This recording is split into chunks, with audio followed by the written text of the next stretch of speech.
which Mark has stated, I've had a problem with acrylic paint and clear coat. It can crack. You don't have that problem with enamels. I find I painted a Suzuki cowling and the clear cracked on it.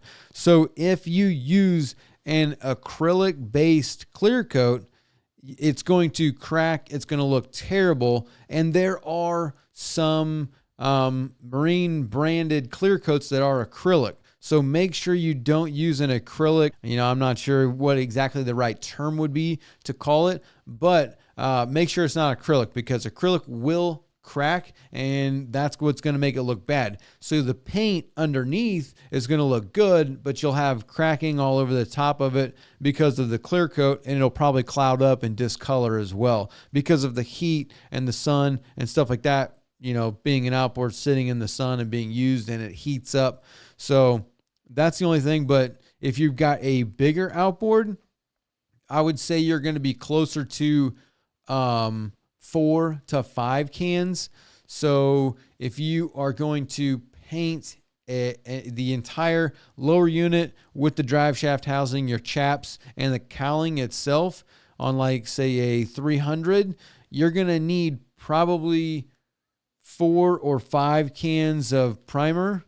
And then you're going to need 4 to 5 cans of paint, and then probably 4 cans of clear coat, maybe even 3. Clear coat you can usually get away with a little bit less because it covers so well, especially that molar. I was very impressed. That was expensive stuff, but at the same time, it covered really well. And so that would be what I would say to do as far as how many cans you're going to need to paint the entire engine. Greg D. Scioto, great video. Thank you, Greg. Question, please. You mentioned you must paint the lower unit. Does this pertain to saltwater applications only? My Mercury only sees fresh water. Thanks.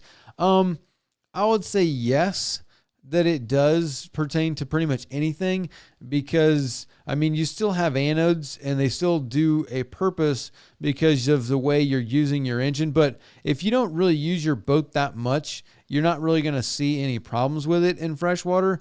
But if you use it quite often, the more time that you have the lower unit with the bracket and the battery on and everything in the water using it, the dissimilar metals of the aluminum, the steel bolts, the anodes, and then the grounding and the electricity running through all the metal because you're using it, all of that is going to be corroding when you use it. And so the more surface metal that is in the water, the more it's going to corrode. So I would say yes, you should paint it.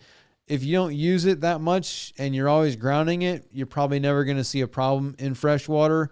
But if you use it a lot and you have a large area of the lower unit that has got all the paint missing, then yeah, I would probably paint it. You can take the prop off and leave it on the boat, sand it up. Because if you're running real skinny in rivers and rocks and sand and grass, all that kind of stuff, and you're wearing the paint off really quickly, then I would say to leave the prop, take the prop off, leave the lower unit on the boat, and then just tape it off, right above wherever you're wearing the paint off very heavily, and then scratch it up, paint it while it's on there. You could do it once every other year, and that's what I would say.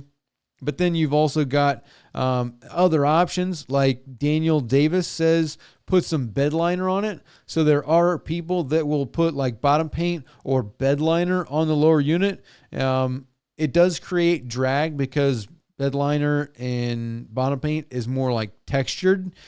So it will eliminate growth, but it does create drag, so it will slow it down. You might not ever see any kind of difference depending on the engine. If you're running a 50 horse outboard on a 1,200 pound boat, then bed liner on the lower unit, you're not going to see any difference in your speed. But if you are, running something like a bass boat or something like that, and you paint that lower unit, you might see, a mile or two taken off of your top end just because of the drag of the lower unit, which, you wouldn't think about it, but it will do that with a textured type of paint like a bed line or something like that.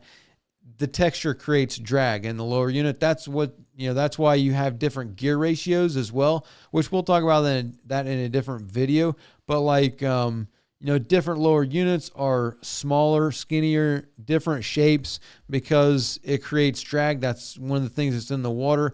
And so if you're on a bass boat and you've put thousands of dollars into getting, 96 miles an hour, and you put bedliner on that lower unit, you might go down to 94. I don't, what it'll actually do, not 100%.